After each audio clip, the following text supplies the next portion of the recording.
every single day. I'm gonna make something great.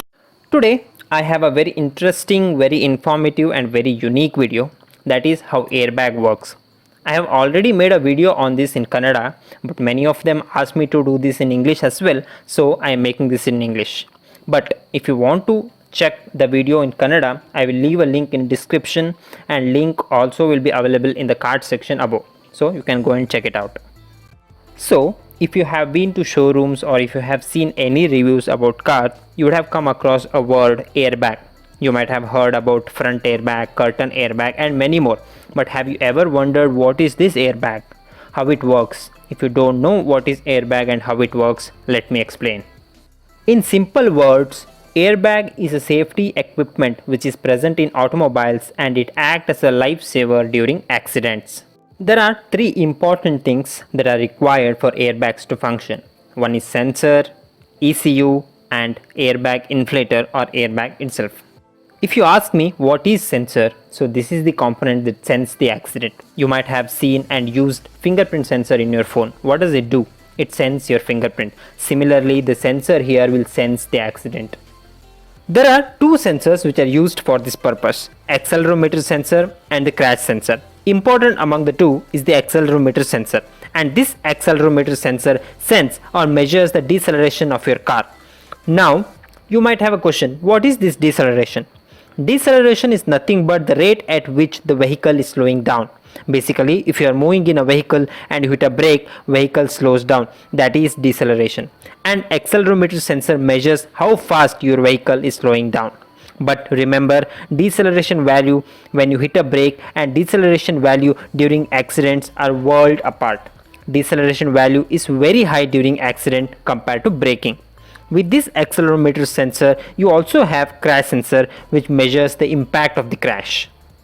And the data from the accelerometer sensor and the crash sensor will be sent to ECU for processing. ECU stands for Electronic Control Unit. You can call ECU as a brain of automotive electronics and obviously brain of airbag system. ECU is the one which decides whether to open an airbag or not at any given situation. ECU receives the data from the sensor and it processes the data with the help of its algorithm, and then decides whether to open an airbag or not. For example, you are driving your car and you hit the brake and your car decelerates. Accelerometer sensor senses this deceleration and sends the data to ECU. ECU processes this data with the help of its algorithm and decides this deceleration is due to braking and not because of accident, hence not to deploy an airbag. And there are certain situations where the accident is not so severe and ECU need not deploy the airbag. At this complex situation, ECU cannot make a decision just based on the accelerometer sensor data. So it also takes the data from crash sensor to analyze the impact of the accident, and based on that it decides whether to open an airbag or not. And after all this data processing, if in case ECU decides to open an airbag, ECU sends signal to airbag inflator. Inside the airbag there is a chemical called sodium azide. So when ECU sends signal to airbag inflator in turn supplies heat to sodium azide. Because of this heat, sodium azide decomposes to form nitrogen gas. Just 130 gram of sodium azide will produce 67 liters of nitrogen gas, which is enough to inflate an airbag.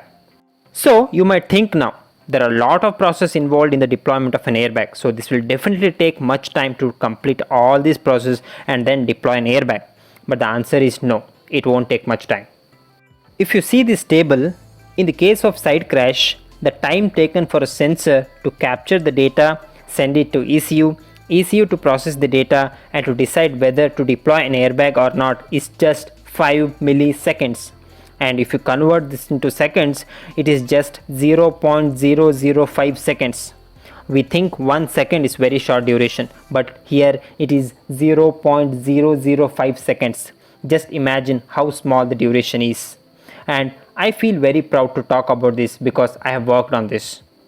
Similarly, the time taken for the ECU to send the signal to airbag inflator in turn to supply heat to sodium azide to decompose into nitrogen gas and then to inflate airbag is just 10 milliseconds, that is 0.01 seconds. Within this short duration, technology saves lives. That is the wonder of science. Now you may think why the deflation time is given, that's anyway not important. But no, deflation time or airbag deflation is as important as airbag inflation. If airbag doesn't deflate on time, then you might die because of airbag itself. Now your next question may be, why? Why is this important? Let me explain. Before I explain this, I want to make one concept clear. That is, airbag is not meant to completely stop your head from hitting the steering when accident takes place, but to reduce the impact of that hit, or in other words, to reduce the speed at which your head hits the steering. Basically, airbag gives cushion effect to your head. So as soon as it inflates, it starts releasing nitrogen gas out and gives cushion effect to your head. So now you might have many questions. Why cushion effect? Why can't we stop the head from hitting the steering without deflating the airbag? Why do we need the cushion effect? The answer is, when accident takes place, your body or your head moves forward at great speed because of inertia. And at this point, if airbag doesn't deflate, your head will hit the airbag at very high speed. Because of this impact, there is a high chance your neck might break and you might die because of airbag. And other reason is, when airbag inflates, it covers your face. So if it doesn't deflate on time, then you may not be able to breathe. Because of all these factors, airbag deflation on time is also very important aspect. If you think this is it, this is how airbag works. No, there is one more important factor in the airbag deployment, that is seat belt. If you don't fasten your seat belt, airbag won't deploy, even if there is an accident. In older models, without seat belt also airbag deploys, but in all modern cars, without seat belt, airbag won't deploy. Why? Because you might have heard, if you don't buckle up, you will surely fly. That's what exactly happens. If you see this footage, if you don't fasten your seat belt, your entire upper body hits the steering during accident. And at this time, in case if airbag deploys, then your entire ribcage bone will break and you will surely die.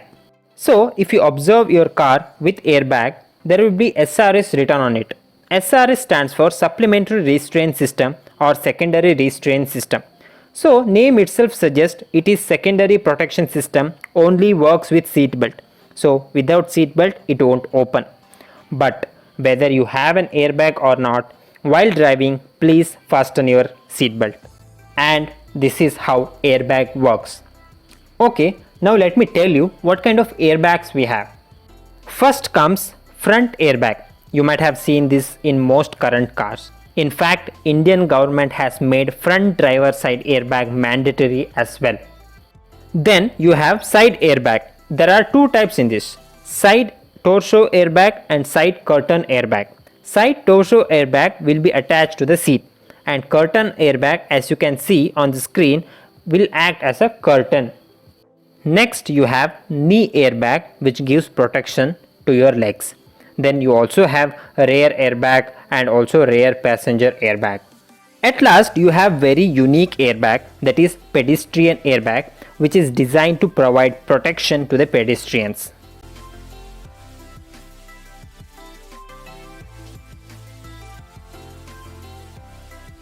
If you think the information was good, please like this video and also share it to your friends and family members so that they can know about the airbag as well.